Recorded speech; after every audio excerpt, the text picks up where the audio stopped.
కపోతే ప్రజలు తిరగబడతారు. చంద్రబాబు ఇస్తామన్న 10,000 ఎటూ చాలవు. ఏలేరు వరద ప్రాంతాల పర్యటనలో మాజీ సీఎం జగన్.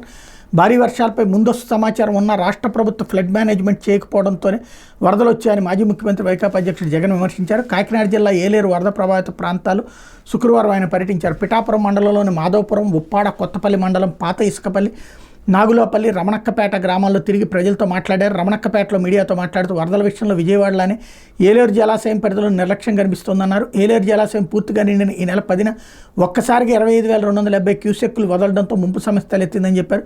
ప్రభుత్వం వరద బాధితులకు పునరావాసం కల్పించలేదని ఆరోపించారు. పంట నష్టానికి సంబంధించి సీఎం చంద్రబాబు ఎకరాకు 10,000 ఇస్తామంటున్నారు. అది ఎటూ చాలదని చెప్పారు.